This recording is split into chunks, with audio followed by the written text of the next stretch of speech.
welcome into Fantasy Baseball today on Thursday, September 11th. I am Frank Stampfl, joined by Scott White and Chris Towers. Today on the show, do these stats matter? Highlighting some league winners from this season. We'll look into the 2026 crystal ball and much more. Let's jump in. Go crazy, folks! Go crazy! All right, it's not often that we just all choose early round players for our, oh my goodness gracious, players of the night, but here we are. Scott, you're up first. I'm up first, and I'm going to go with Mookie Betts, who had a 3-hit game here on Wednesday, 3 for 4 with the double. Oh, 4 hits. He added another. That game wasn't quite done when I did my research, so he's added another 4-hit game, 5 RBI. Oh, it was a grand slam. Wow, that was the hit I missed. Huge game. It went from being a good game to Mookie Betts to a huge game. And now all the numbers I've written down are going to be a little bit off because of that final hit he got. I have them on the rundown. Just add 1 home run and 5 RBI. So I have last 32 games. That's what I have too. Okay. So what are the last 32 games, Frank? 352, 7 homers, 26 RBI, 91 average exit velocity. Wow. I mean, wow. Mookie Betts. We did talk about this maybe a little over a week ago. I forget when, how he was trending up again, but it's just continued. It's gotten louder and louder. And really the number I want to focus on is the 91 mile per hour exit velocity during that 32 game stretch for Mookie Betts. Because for much of the season, it was around 88. And 88 would suggest maybe decline was happening for the 32-year-old, a guy who even let's just say for most years of his career, his exit velocities were kind of on the margins for being a power hitter. Like he was making do with suboptimal exit velocities. You look through year by year, and there were a couple years where the exit velocity really spiked for Mookie Betts, but usually he was right on the margins. So it wouldn't take much slippage there for him to stop being a power hitter. And I was afraid that was happening. I was afraid it was age related, but there was, of course, that lingering doubt because of the severe stomach issue he was dealing with at the start of the season, where he couldn't keep food down for like a week and he lost a bunch of weight. And that's how he was going into the season, like clearly at less than full strength. And would he have a chance to rebuild that strength while he's playing baseball every day? And so it was hard to account for that. How is this factoring into this down season for Mookie Betts? Well, I think the way he's closing things out here is relieving a lot of concerns heading into 2026. And I'm not saying he's going to be a first rounder or even a second rounder, Mookie Betts, but I feel a lot more comfortable saying he probably hasn't aged out here. He's probably still going to be a quality fantasy contributor, maybe worth drafting as early as round 3. We'll see how the final 2 weeks go, but I'm thinking reports of his demise were greatly exaggerated, partly by me. I mean, when we did the redraft for the second round at the All-Star break, none of us were showing a lot of faith in Mookie Betts because he wasn't even in that discussion. But it is, obviously kind of an oddball scenario there with the illness, but it is another example. We've seen a lot of him here beginning in August of something we say all the time. Regression will come. Numbers will normalize. We just don't know how long it's going to take. And it turns out for a lot of players this year, it took a really long time, frustratingly, to the point that you can't really count it as a win when it happens because it happened too late for it to matter. But I think Mookie Betts and Brian Reynolds and Ozzie Albies and Brenton Doyle, like they're all examples of this, and there's probably more. Well, let's do some level setting. Let's talk outfielders you would take ahead of Mookie Betts. Well, I don't think Aaron Judge. I don't think we can draft him as an outfielder, can we? Oh, he's not an outfielder. You're right. Shortstop. That's the shortstop. Well, now I got to pull up a whole different list. Okay. Bobby Witt. Yes. Yeah, Bobby Francisco Witt over. Lindor. Yes. Yes. Ellie De La Cruz. Yes. Yes. Trey Turner. Yes. Yes. Yeah. Okay. So that's 4. Outfield, shortstop is going to be tough. Outfield, Yeah. shortstop's going to be tough. There are a lot of great ones. Are we taking Geraldo Perdomo ahead of Mookie Betts? Probably not me, but I don't know. He might deserve it, I man. think so. I mean, look, Are in we points taking- leagues, he's the number 1 shortstop this year. Are we taking Trevor Story ahead of Mookie Betts? No. I don't think I would. Gunnar Henderson is the other name that. Gunnar Henderson. Well, Gunnar for sure. Henderson for sure, but there's also Corey Seager. There's Corey also Seager, Bo Bichette. There's also Zach Neto. There's also Neto. Jeremy Pena. Neto's a good one. All right, so like 10th-ish at shortstop? I think probably 7. Like in that, like, yeah, like anywhere from like 7 to 10. You got like Bichette, Abrams, Neto. Abrams. We didn't mention Abrams. That was one, yeah. For sure. I mean, man, I think that would probably get Betts in like the 3rd or 4th round next all right, year. I think Betts or Seager, maybe, because neither one of them is going to give you many steals. yeah. I think you're kind of done with the Seager thing, man. I don't know. I think I'd do Betts.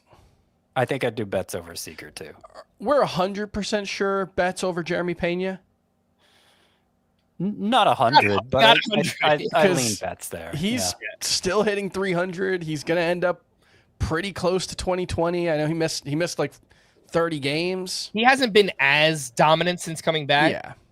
But obviously the overall numbers are still really good. And he's just now entering the prime of his career. So yeah.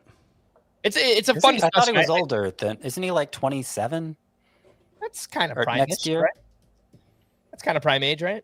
I don't know what I mean, it age is was anymore. 25 years ago, but I think we think of like 25 more as a player's prime.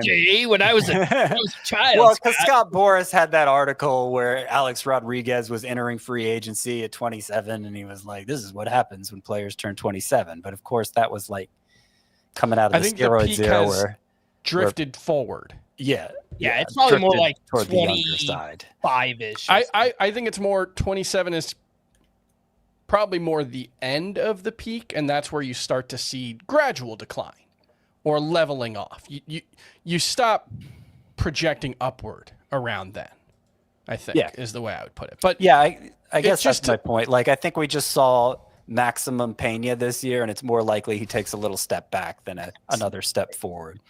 And so last season, Bo Bichette was the number 12 shortstop in ADP at 118.2. Matt McClain, good job, everybody, 11th at 85. So higher than that. It'll be higher than that. I mean, but what, are we going to have like 9 shortstops in the top 50? I guess we did last year. And then there was a pretty big drop off. So, yeah. Yeah, I think it'll probably go something like that next season as well.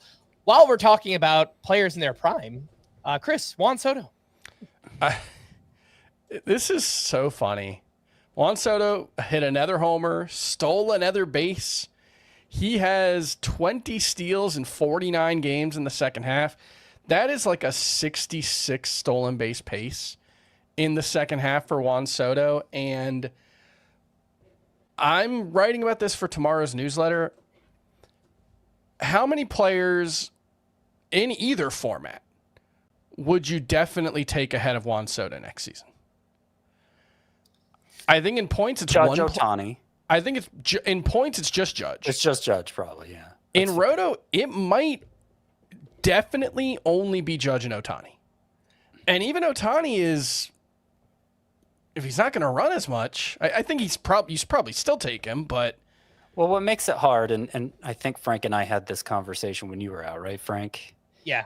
Is projecting his steals forward. Yeah, like I have no idea.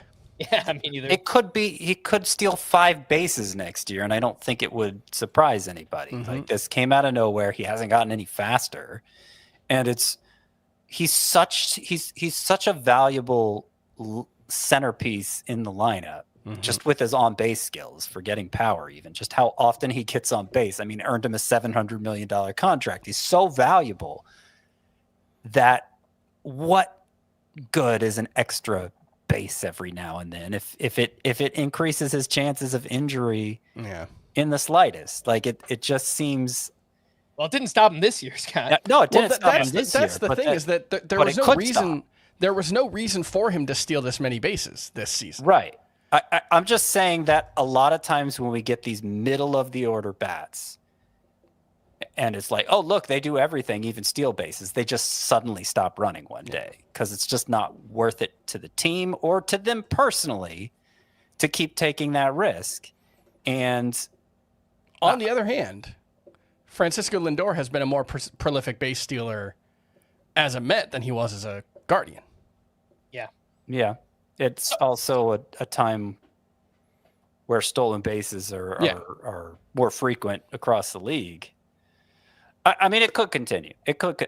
I just don't know. Like, I'm reluctant to rank Juan Soto as if he's a true plus in steals just because he happened to be this year. But then the other side of that coin is he's been underwhelming with batting average. We've certainly seen him do better with batting average, and I'm pretty sure at some point during this very long contract with the Mets, he'll hit 300 or better. I think that's a safe bet. It'll happen at some point. Probably multiple times.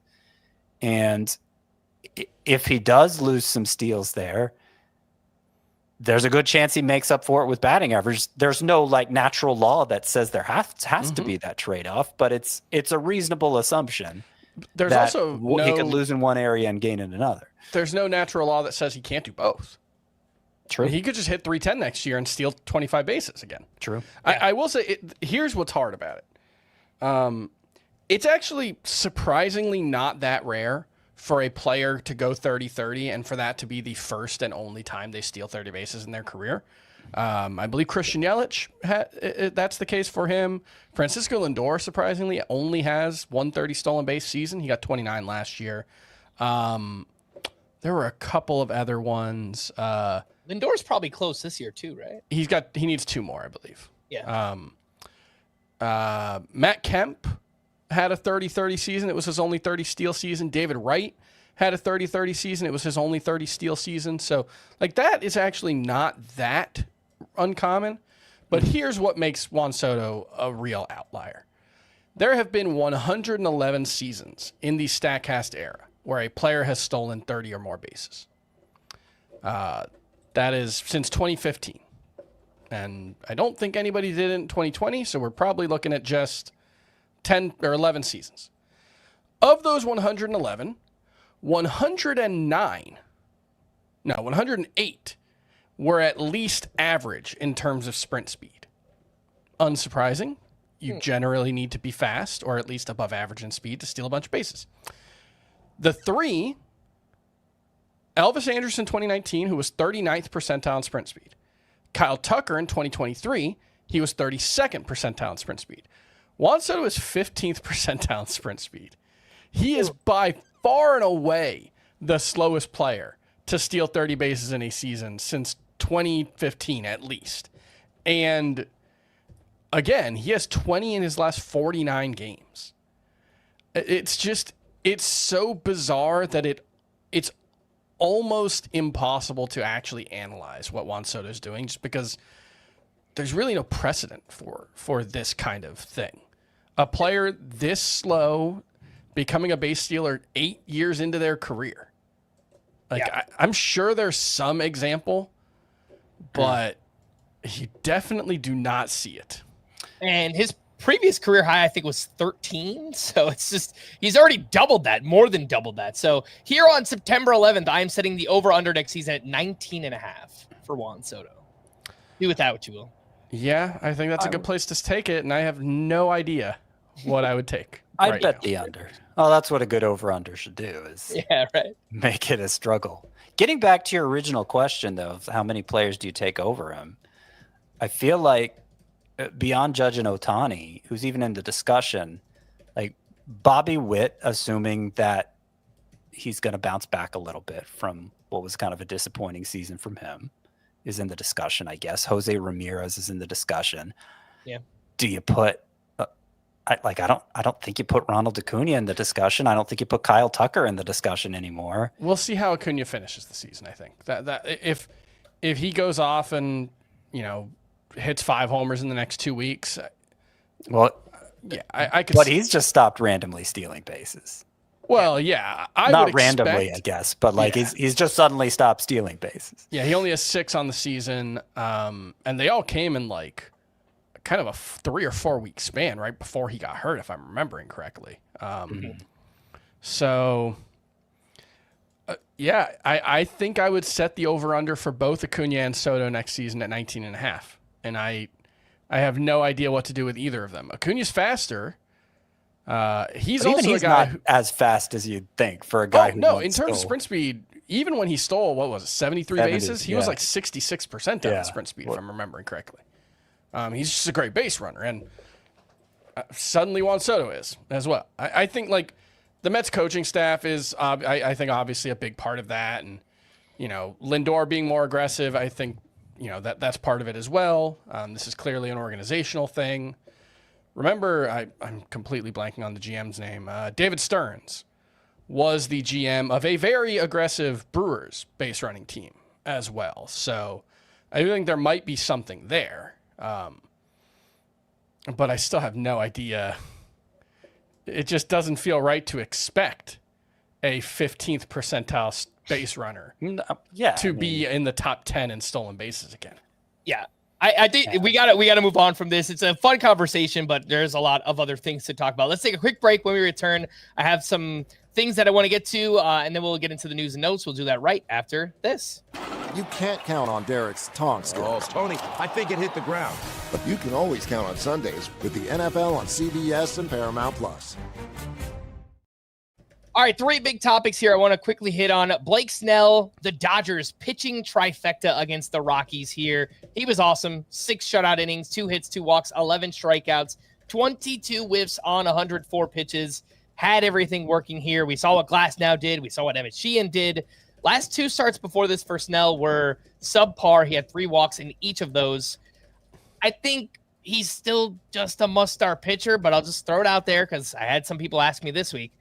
He gets the Phillies next week. Yes. Do we just – all right. Anything else on Blake Snell? Well, I mean, it's Blake Snell. He's great. He's been great. Because he was so bad in his previous start at Pittsburgh, no less. At the time I said, it's a one-off. He'd been so good prior to this. Just keep starting him. But in the back of my mind, I was like, but this is Blake Snell. And like when he loses it, he tends to lose it for months at a time. So there was that doubt. It's nice to see him bounce back as decisively as he did here against the Rockies. All right, next up, we have Tyler Wells, who was awesome against the Pirates. 6 2/3 innings, 1 hit, 1 run, 6 strikeouts to 1 walk. He had 14 whiffs on 89 pitches, had 3+ whiffs on 4 different pitches. And in 2 starts, he has gone 11 2/3 innings, 3 runs allowed, 10 strikeouts to 1 walk. He's only 10% rostered, and he's at the White Sox next week. So we're paying a lot of attention to schedules, rest of season schedules. Tyler Wells for next week, I mean, even in the deepest leagues, he could be out there at only 10% rostered. A big old thumbs up to using Tyler Wells at the White Sox next week. Yeah, I'd say so. Yeah. Not like every league, but yeah. It's still like it could go wrong. He's not an especially high upside pitcher, but he is particularly good at a couple of things that can make starts go really right like this. Gets the ball in the air a lot, avoids walks really well. It's, kind of that same profile we were talking about for Bailey Ober coming into the season, which maybe is not a comp anybody wants to hear given the way Ober's season has gone. But, you could do Shota Imanaga as the comp instead. I don't think Wells has as much upside as either of those pitchers. He doesn't have the strikeout upside, but he has enough strikeout potential that as long as he's keeping the ball in the park, things should go pretty well for him. It was a good bet against the Pirates. It's not quite as good of a bet against the White Sox, but I think it's still a good enough bet. I will ask about these two just because they're so widely available, both 10% roster or less, but I think I know the answer. Tyler Wells or Connolly Early? We just don't know when Early's next start is going to be.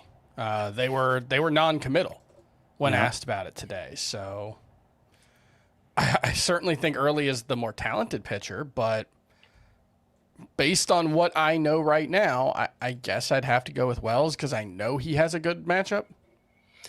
Let's see. So Early either gets the Athletics or the Rays next week, or both. He could be a 2-star pitcher.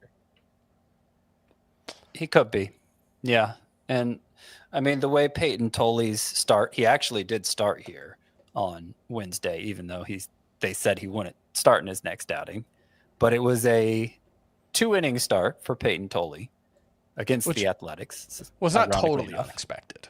Yeah, Alex Cora said before the start that it would be an abbreviated start. But it was the first time in his professional career and maybe ever that he was pitching on 4 days rest. But what it probably does is give Early priority over Toley. And so I feel pretty good that he'll make his next start. Is a matchup against the Athletics good enough that I'd take it over Wells against the White Sox? I mean, he did just dominate the Athletics. Yeah, well, he did. And it could be 2 starts. Yeah, if it's 2 starts, that'll be different. But I mean, look at how good Toley was in his first start, and I actually like Toley more than Early. If I'm just evaluating them on their abilities, so like it was a great start for Early, and he had a good year in the minors, and he could be great. But I don't want to put too much on one start. And we did get a look at the Cubs bullpen in a save situation. Finally, Brad Keller used in the 8th inning with a 1-run lead. He was facing the top of the Braves lineup. He allowed a hit, but he did get out of it. Andrew Kittredge got the 9th. He picked up his 3rd save. I guess they'll just use Keller in the biggest spot in late game situations. So if that's the 8th inning with the heart of the lineup coming up, then that's probably what it's going to be. But I don't know, perhaps a little bit more unpredictable than we originally thought, I guess, with the absence of Daniel Palencia. Yeah, but I would still expect him to be the closer. Like, maybe it's not every single save opportunity, but we're using him in our highest leverage situations. Typically means he gets the save. It's not always the case, but typically the highest leverage situation is the 9th inning. So maybe instead of thinking maybe I'll get 5 saves from Brad Keller, maybe it's 3. Yeah, but what it might mean is for head-to-head leagues, shallower leagues, where not every save source is rostered, this might be reason to say, okay, I'll go with Dennis Santana instead of Brad Keller. I think that's reasonable. Yeah, Brad Keller, 21% rostered. Andrew Kittredge, 7% rostered. So I think more so for 12-team roto leagues or deeper, you're scraping the bottom of the barrel for saves right now. Those are the types of situations that we're looking at the Cubs bullpen for now. Big thanks to those watching live. Make sure to hit that like button and subscribe on YouTube if you haven't already. Let's run through the news and notes. Not too much going on here. Ketel Marte was removed on Wednesday due to a right foot contusion. X-rays were negative. Obviously something to watch because he is arguably the top second baseman in fantasy. William Contreras was scratched from the lineup with a forearm contusion. Will Smith of the Dodgers scratched from the lineup as well with right hand soreness. This has been a lingering issue for him for a while now. Mackenzie Gore is coming off the IL to start Thursday against the Marlins. So he went on the IL in late August with a shoulder strain. I'm actually surprised that he's even returning and making another start, but good for him if he looks good in this start. Maybe we're considering using him next time out. As we just mentioned, Alex Cora said he's not sure when Connolly Early will make his next start, hopefully next week. Roki Sasaki will travel to Los Angeles to meet with team officials to discuss his next steps. And I read somewhere that his rehab wasn't going right, and they're not very impressed with what's happened there. So I'm not entirely sure. His velocity was way up in his most recent outing. He had been averaging more like 94. Before this, he was up to 98.4 or 98.5 in his most recent one.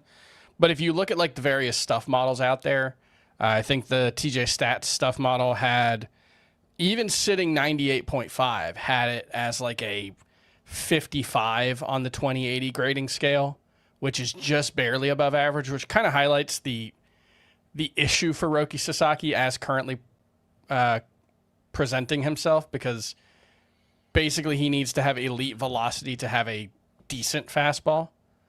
That's a tough line to walk as a major league starting pitcher. So I don't know if maybe he needs to work on a sinker. I think that's an interesting one, or maybe get a cutter to help the fastball play up. But Well, he was supposed to have a good splitter and slider, right? Like the fastball. the splitter, yeah, for sure. Like the fastball was just going to be a bonus if he was able to regain the velocity on it. Supposed to be. I mean, obviously his rookie season has been a disaster, considering he was most major list number one prospect coming into the year. Yeah. I think they'd like a do-over on that. I know I would. None of his breaking pitches have worked well this season. It really has just been that splitter and not really much else going on. I remember one of my bold predictions before the season was that Roki Sasaki would make more starts in the minors than he would in the majors this year. Currently 5 in the minors, 8 in the majors. So it may come true. It still might. You seem very excited about this. Yeah, look, it's not often you get bold predictions right. I mean, not that I'm rooting against Roki Sasaki, but also in this podcast, we had our reservations. Let's just say that. Yeah, I liked him as a prospect, but none of us were into him as a 2025 asset. Yeah, well, people were drafting him as a top 30, top 24 starting top pitcher. 20, It was crazy. So, look, obviously still an electric arm, but obviously there's a lot of development that needs to happen. And health. We need health from Roki Sasaki. Jeremiah Jackson was back in the lineup after getting hit by a pitch on his elbow on Tuesday. Jonathan Aranda has been cleared to play catch and hit off a tee. He's recovering from a fractured left wrist. Astros starter Luis Garcia was placed back on the IL with right elbow discomfort. Tyler O'Neill is on track to return Friday, 32% rostered. Any interest in Tyler O'Neill? Sure. I mean, our silence speaks volumes. He could hit 5 homers in the next 2 weeks, and I wouldn't be shocked. But he could also so could Jake Berger. In fact, he's hit 5 home runs in the last 2 weeks, and you could probably pick strike up him out instead 45% of the time the next 2 weeks as well. Neither of those things would surprise me. Or he could play one game and hurt something, and he's out for the season.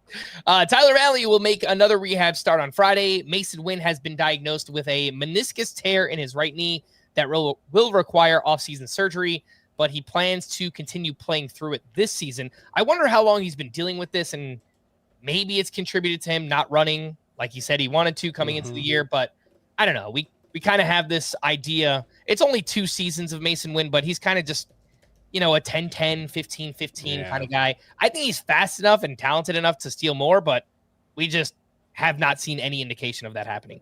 And Anthony Rizzo has announced his retirement. He will officially retire as a Cub this Saturday. Oh, I also wanted to mention the prospects were announced for the Arizona Fall League. So for anybody visiting or living in Arizona, or you're going to First Pitch Arizona, some of the names that will be out there: Kevin McGonigal, Sebastian Walcott, and Josue DePaula of the Dodgers. Those are kind of like the headliners, but there's, I think, 13 of the top 100 prospects are going to be there. So some pretty fun names, and Chris will get a up close and personal look. Yeah, the Home Run Derby and All-Star Game are like right across the street from our hotel. It's going to be great.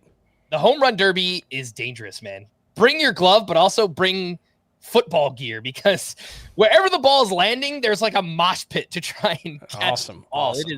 It is crazy stuff, but also lots of fun. All right, Chris, I'll throw it over to you for the Dog of the Week. And now it's time for the Dog of the Week segment, brought to you by Boehringer Ingelheim, the maker of NexGard Plus, Afoxolaner, Moxidectin, and Pyrantel chewable tablets. Used with caution in dogs with a history of seizures or neurologic disorders. Ask your vet if NexGard Plus is right for your dog. And the Dog of the Week this week, Manny Machado, who has gone 0 for 12 with 4 strikeouts so far this week. And he just has not been very good for a while now. 37 games since the start of August, 193 batting average, 3 homers, sub 600 OPS.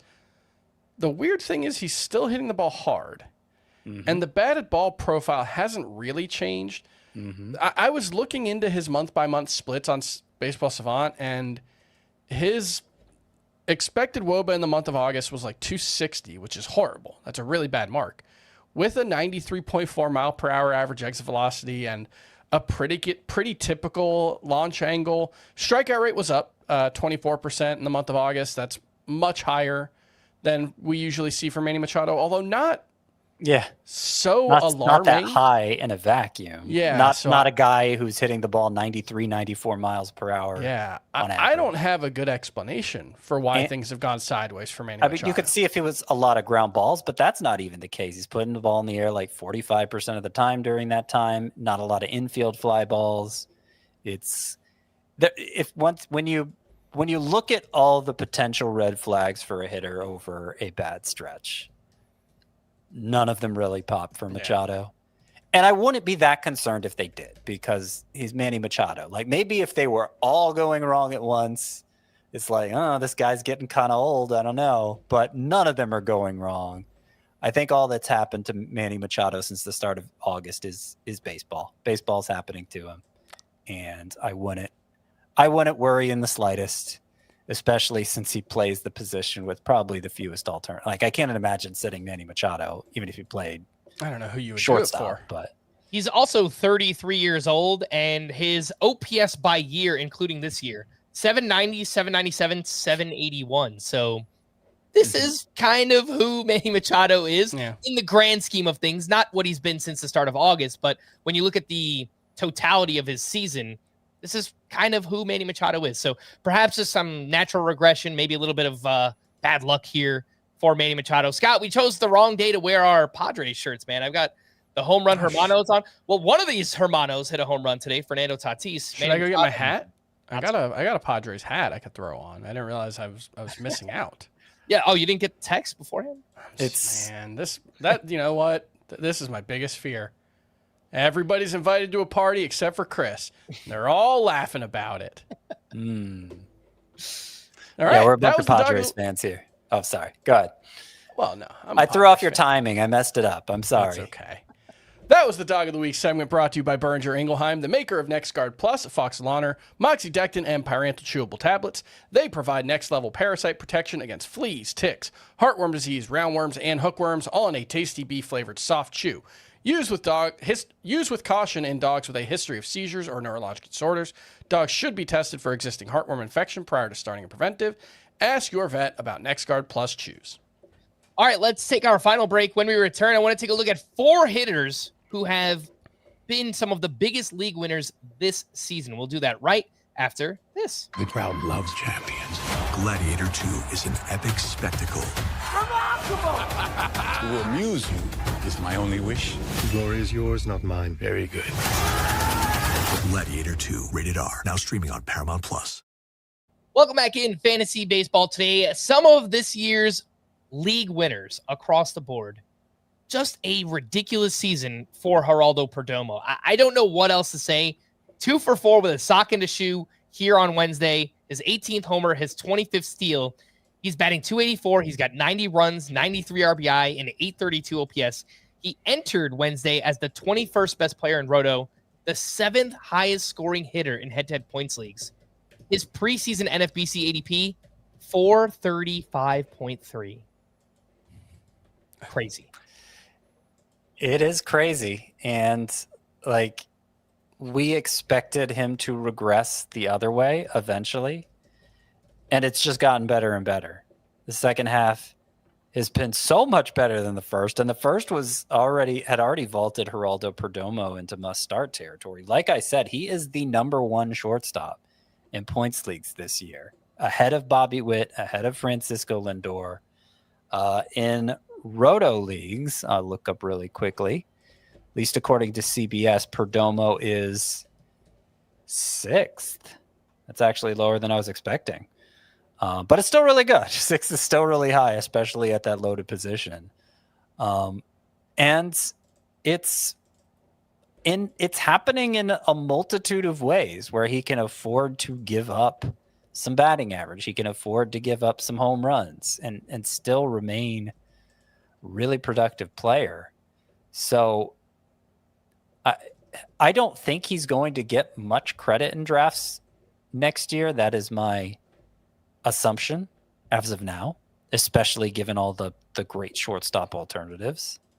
And if that's true, if everybody's fading Geraldo Perdomo, I think I think I won't be. I think I'll be happy to accept the discount. I think it'll be maybe next year's version of Jurickson Profar. I was going to say the exact same comp, yeah. Yeah, because there is...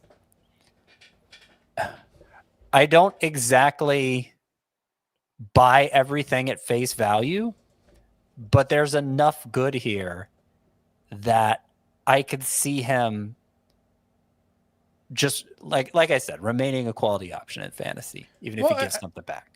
I think the thing to think about it is, okay, you don't buy it at face value. That's fine. You probably won't have to. Right, exactly. Yeah. You know, if he's going to finish the season as like a top 20, top 25 player, if he goes, I don't think he's going to go top 50. I don't think there's going to be enough buy-in on that. I think a top 60 player, like a 5th round pick in a 12-team league, top 75 player, something like that. I wonder where he went in, Frank. I don't know if you could find it, that one of those, that way too early draft that happened. I could see, as good as Perdomo's been, just because it's so out of nowhere, that I could see him falling more towards the top 100.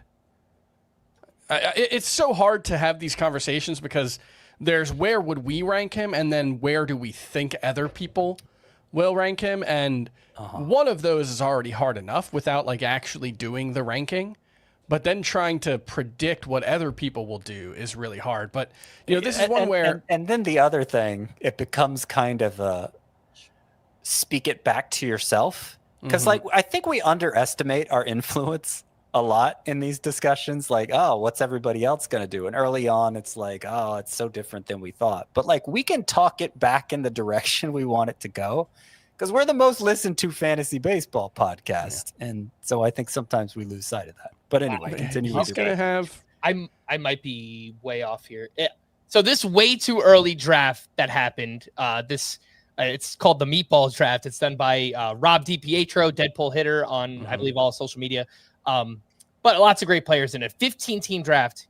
He went 156th overall. That's what I'm saying. I don't think I'm going to have a lot of Perdomo. That was 3 weeks ago. I don't know how much. That feels too low. If it's 30 spots higher than that, I'm going to have a lot of Perdomo. He has to be a top 100 pick. I would think. Exactly. He's going to probably go 100, 20, 25 with a 280-something batting average, with the underlying numbers to fully back it up. I mean, it's weird because it is like Jurickson Profar. It's one of those situations where it wasn't a fluke, but he earned this production. It's hard to say if that's real or not. He doesn't hit the ball especially hard. Right. That's what's different about Profar, because I get what you're saying. The expected stats back it up. Expected batting average, expected slug, just a little below his actual marks, both of them. He's not hitting the ball any harder this year, unlike Profar last year. It's just 87.4 miles per hour. He's had higher pull air rates than he's had this year. Not that it's been bad this year, but he's had higher. The biggest things that I would say are just outrageous plate discipline. Geraldo Perdomo is going to end the season with 10 more walks than strikeouts at least. He's currently got 13 more. He's number 1 in points versus number 6 in run. He is a great points league player. But also, his line drive rate is up to 26% from 21.6 last season, and his launch angle sweet spot is up from 29% to 36%. Those are both line drive percentage and launch angle sweet spot. Those are stats that fluctuate a ton from one year to the next. There's very little year-to-year consistency on those, and if that's one of his biggest strengths, that is a really reasonable reason to be skeptical. That being said, if he's dropping to 120th in drafts, that's still 100 spots lower than he's going to finish this season. For a guy who's 25, I think, and for a guy who just got a 4-year or a 5-year contract, turning 26 in October, but yeah. Like got a legitimately big contract for like a shockingly big contract for the Diamondbacks at the time. It looks brilliant now. And yeah, he has. I mean, the contract probably sealed this, but the job security. Oh yeah, there's no doubting that for No doubt. Perdomo anymore. Even with Lawler, like they could play him at shortstop. They could, in the long run, or they could play Lawler at third. They could move Marte off second and play him at first or DH to try to keep his bat in the lineup. There are going to be places for Jordan Lawler to play. It's not going to be shortstop. That is Geraldo Perdomo's position. You know what I was reminded of earlier today? Just popped into my head. In Tout Wars, I traded Geraldo Perdomo at the end of April for Jonathan Aranda. Did not work out. Oh my gosh, what an idiot. Yeah. I invite everybody to point and laugh at me and leave a comment making fun of me, tweet at me. And you know what? I'm battling for first place. And you know what? You know who I could use right now? Geraldo Perdomo. That would have made life a lot easier. A couple other league winners here from this season. Nick Kurtz, another home run. His 30th of the season, left on left, hit it to the opposite field.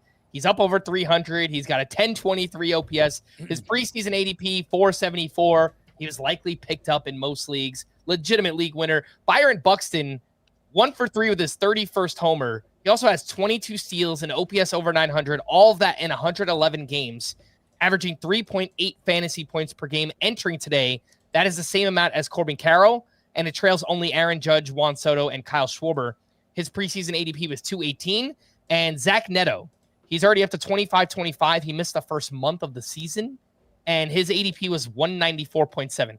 There was some skepticism coming back from a shoulder injury. Can he maintain the power that he put up last year? The answer to all of that is yes, definitively yes. So 3 other league winners here. Anything you'd like to add on Kurtz, Buxton, and Neto? They have been big pieces of this season. I think Buxton is going to be faded pretty hard for obvious reasons. Mm-hmm. George Springer, who you don't have here, but I think he fits the description of a league winner because pretty much everybody was out on him. He's been like a top 5 outfielder. But he's going to be faded pretty hard the same way Perdomo and Buxton we expect will be. Neto's going to go higher. I think Neto, people pretty much take him at face value. Top 50, you said, Chris. Yeah, I would think so, certainly in Roto. Nick Kurtz is, I think, the one everybody's going to buy into the hardest next year, to the point you might see him creep into late round 1, particularly in the 15-teamers.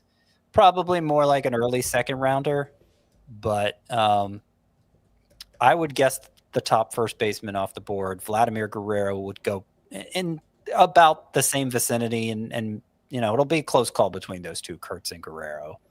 But I just like the one that you look at Kurtz, and the one thing that gives you pause is strikeout rate, but even that's inflated by that horrible start he got off to when he was striking out like 50% of the time, 50% of the time, because really since things have turned around for him, it's a perfectly reasonable strikeout rate. It's trending back up in September, although that's a very small sample size. So, take it with a grain of salt. It's 32% in September. So that'll be something to watch, just because if it ends up being like almost the entire season, he was a 30% strikeout rate guy, and then there was 1 month where he was 25%. Then I think it's okay to say, yeah, we're probably. It's been longer. It was longer than just 1 month where he was striking out. If you just break it up by month, which is an arbitrary endpoint, but they're all arbitrary endpoints. August is the only month, I believe, where he had a sub. It was like right on. It was 30 strikeouts and 101 plate appearances in July. So technically that was below 30%, but he's been right around 30% every month except for August, but months are arbitrary timetables. So I'm not going to be drafting Nick Kurtz next year if it's like a top 20 pick. I think that's what I would say. I think he's phenomenal. I love him. I love watching him play, but you look at a guy like Matt Olson, and you see the way his production has fluctuated from one year to the next, and that is not to say Nick Kurtz will be the same thing, but even like Pete Alonso has not been super consistent from one year to the next. That's paying for a power only guy. You know, he might be somewhat helpful in batting average, but certainly I don't think he's a 300 hitter. His XBA is 260. There just is very little margin for error paying for the ceiling with a guy like that. All right, 20 minutes left. Rapid fire. How much stuff can we get to in 20 minutes? Let's find out. All of it. Waiver wire hitters. Just check to see in shallow leagues. I know people, you're going to laugh at me. Oh, Jacob Marcy, he's owned in my league. I get it, but he's still 78% roster on CBS and 54% on Yahoo. So he had a 4-hit game here. He had a little bit of a lull there for like a week or two, but he's picking things up. His last 4 games, 8 hits, 1 homer, and 1 steal. Jacob Marcy, he's good.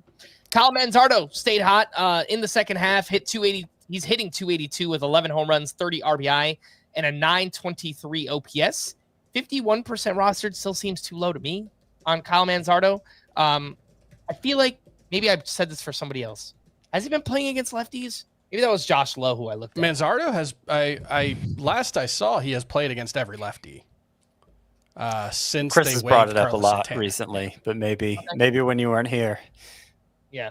They haven't faced many lefties. I think it's only 3 or 4, but I believe he has started against every lefty.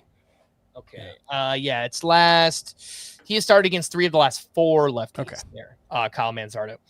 Austin Wells has been better of late, 1 for 4 with his 21st homer. Last 11 games, 313 batting average with 4 home runs. 61% rostered. I mean, that still seems too high, and there's a bunch of great catchers, so I don't think we really care too much about Austin Wells, right? Nope. He's good, but that doesn't matter as much anymore. I have been impressed by Dylan Beavers so far. 2 for 3 with a walk and RBI. It was actually a walk-off single in this one. He hasn't provided much in terms of power and speed so far, but just the way that he's controlled the strike zone, 16 walks to 21 strikeouts. He's hitting 305. He has an 894 OPS, 32% rostered. You know, in 5 outfielder leagues, maybe that number is a little bit too low for Dylan Beavers. What do you guys think? Yeah, probably a little too low.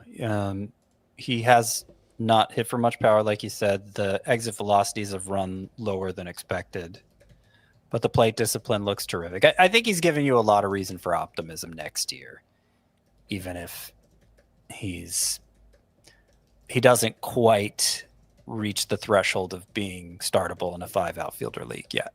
Mm-hmm.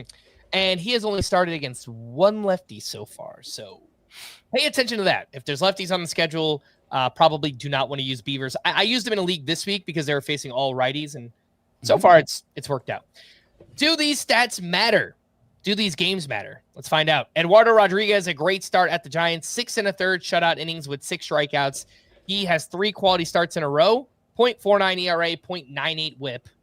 He's also Eduardo Rodriguez, and he faces the Giants again next week. So does that matter? Does Erod matter?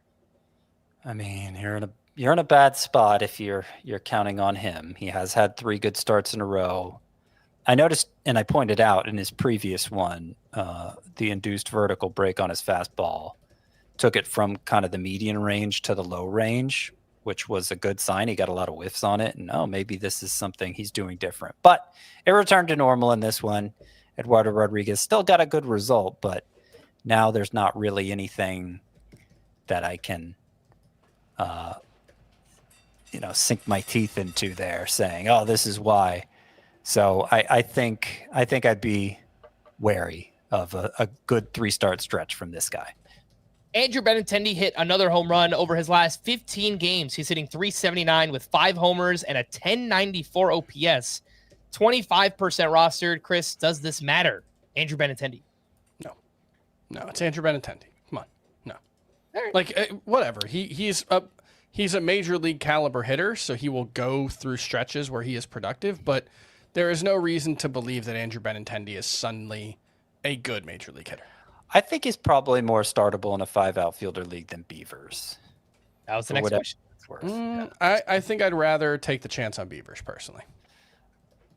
Okay, I mean, Benintendi Benintendi's probably more usable, I think. It's a 2-year trend with the power, and there's a better improvement in pull air rate twice over that I think makes it legit. But it's not especially high end. I think I have him like 60th in my outfield rankings rest of season. So he's like right on the border of being startable in a 5 outfielder league.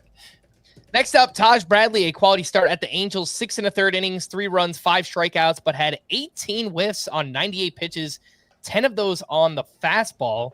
He also faces the Yankees next week. So does this matter for Taj Bradley? Not in terms of whether I want to start him. No, it's something to monitor. Like his fastball has a good shape, and I saw that, and it's like, oh well, why hasn't he been getting whiffs with it all along? The added velocity obviously helped bump it up in this one, but it's not enough given the downside risk for Taj Bradley. Like we need to see a lot more of it.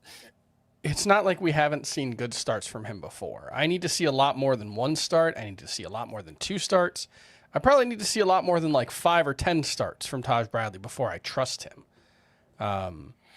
So yeah, I like maybe he could have a good start against the Yankees. That wouldn't shock me, but I don't expect that to happen.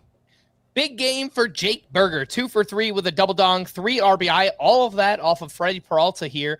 Has 4 home runs in his past 6 games and has started 7 straight. Does this matter, Jake Berger?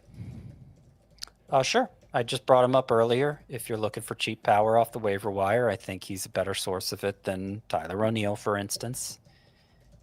We know he can hit a lot of home runs in a short period of time. Nothing about the data suggests that's any different this year. It's just Berger has that sort of profile where when he goes cold, he's giving you absolutely nothing. So it's very frustrating in that way. But, short term, you need power. He's a guy. Yeah, nobody likes a cold Berger.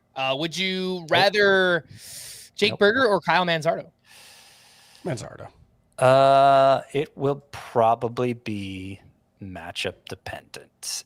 And if I could pull up my temporary little guide here, it looks like Cleveland's matchups versus Texas.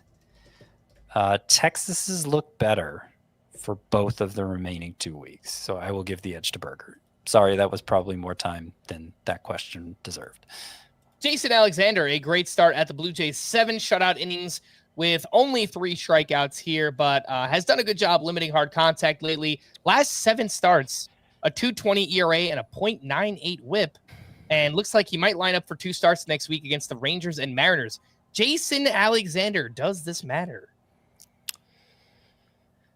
I know I've spoken highly of him in the past, but I was looking under the hood again today, and I don't remember what I liked about him. I didn't see much to really get excited about there. So he has a great changeup and not really much else. Right, and that's not enough for me on its own, particularly if it's not leading to soft contact or ground balls, or it's none of that stuff. And obviously not much of a bat misser either. So, like you said, 2 starts next week, kind of middling matchups there. I could see maybe if I had to stretch in a points league, trying out Jason Alexander, but it wouldn't be ideal. Mm-hmm. All right, next up, Parker Meadows is doing some things. 2 for 4 with a walk, an RBI, 3 runs scored. 4 games since returning. He has 6 hits, 2 homers, 6 runs, 6 RBI. Actually started against a lefty here in Carlos Rodon. And he is widely available. Chris and I spoke about him yesterday, so I guess I'll go back to you, Scott. Parker Meadows. Yeah, we spoke about him yesterday. Huh. We just kind of raved about it. Hey, we always like the talent. Just stay healthy. Oh, okay. Scott, blacked out for that one. Does Parker Meadows matter? He could. I'm not sure, since there's so little track record there, and the small amount he's played this year has been by and large very bad. I don't know what it would take for me to be compelled to start him. Maybe if he's surging at the end of this week and the matchups are ridiculously good for the Tigers. Okay, let me check those matchups. They're okay. I don't know. I'm certainly interested in Parker Meadows. I just don't know what it would take for me to actually want to start him right now. Mm-hmm. So you would not take him over Benintendi or Dylan Beavers, it sounds like. I mean, it depends what the matchups are. And in Beavers' case, there would have to be a lot of righties. I mean, in Meadows' case, it would have to be a lot of righties as well, probably. Is he sitting against the lefties? Meadows, he started against a lefty today. Yeah. 6 games next week, 3 lefties on the schedule for Park Meadows. Yeah. I look, I don't know that any of these 3 guys are going to be among my sleeper hitters for next week. But if I have to pick one, I'm probably picking Benintendi. Benintendi, 6 games next week, only 1 lefty on the schedule. And Dylan Beavers has 7 games next week, 2 lefties on the schedule. So Benintendi has same number of righties as Benintendi, though. At Pittsburgh for 3, at Cincinnati. Oh, no, sorry. That's the Cubs matchups. Never mind. Let's just keep moving. All right, last 2. Michael McGreevy, a quality start at the Mariners. 6 innings, 1 run, 4 strikeouts. He gets the Reds next week. And Max Kepler had a big game, 3 for 4 with his 16th homer, had 5 RBI, has 2 homers in his last 5 games. Do either of those matter? Michael McGreevy, Max Kepler? Michael McGreevy's been getting a lot of quality starts, 5 of his last 7. He's got like a 3.60 ERA during that stretch. He's supposed to be like a high ground ball guy because he doesn't miss bats at all. Ground ball rate is underwhelming for McGreevy. It's like 44%. So I don't buy into him at all.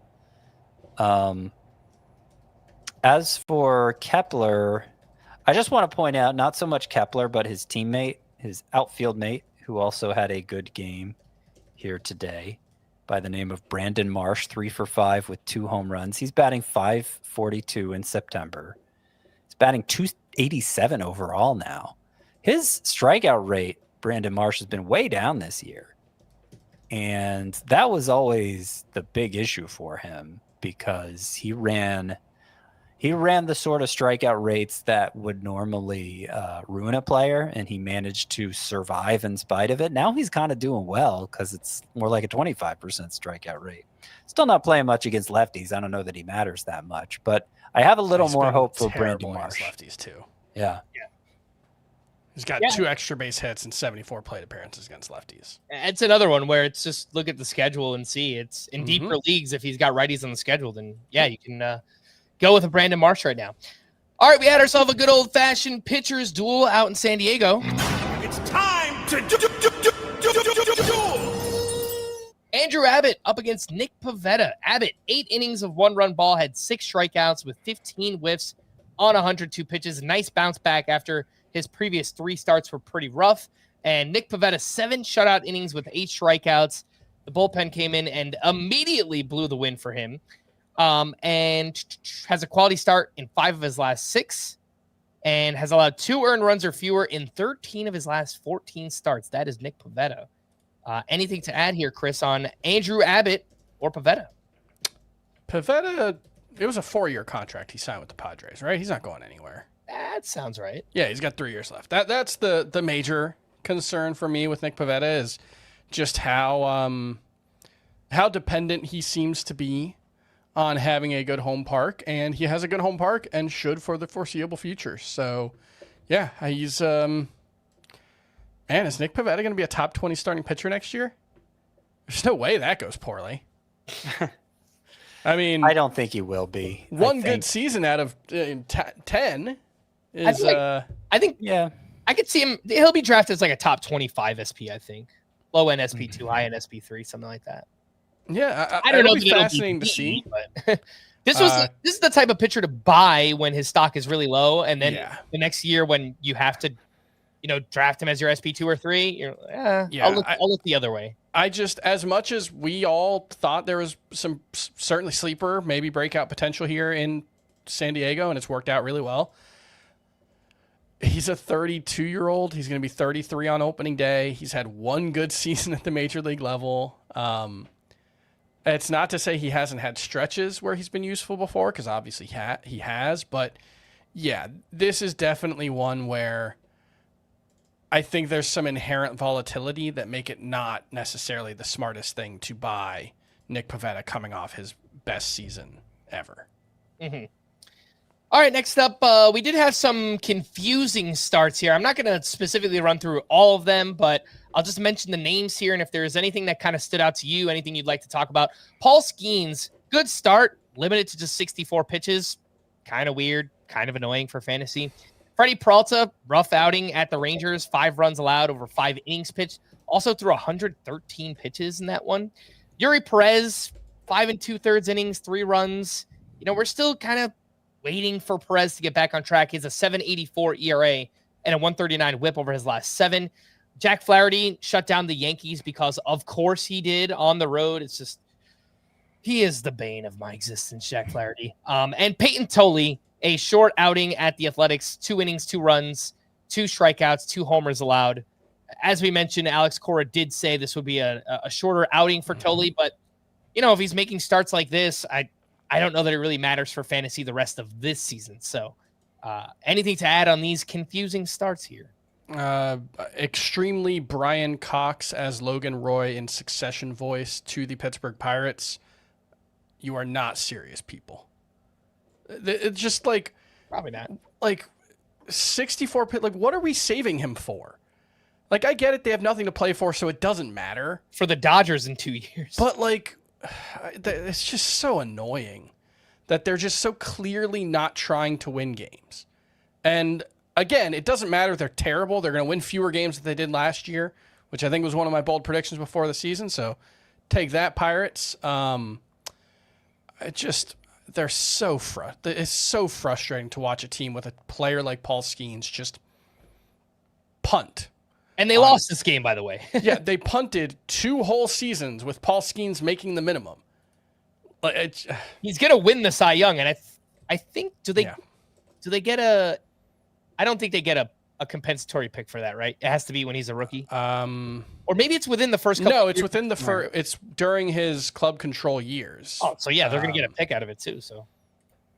Yeah, I can't remember the specifics. The specifics are very complicated, but because it's like depends on when you get called up and when you. Yeah, so I don't know. No, but he won I Rookie think, of the Year, I think so they will get something get a pick for it, but I don't know exactly what kind of pick or. It's all very complicated, which is why I avoid going into details because the details are not worth spelling out. Because I couldn't even structure the sentences in a way that would make it easy to follow. Any other quick thoughts on any of these names here? Yuri Perez, Peralta, Flaherty, and Peyton Toley. I noticed with Peralta, there was some quotes from Pat Murphy after the game and some analysis that I saw on the socials that his big issue here was, which is ironic because he had 9 strikeouts, but his big issue here was finishing guys off. He got into a lot of 2-strike counts and then just had a ton of non-competitive pitches. His velocity was down too.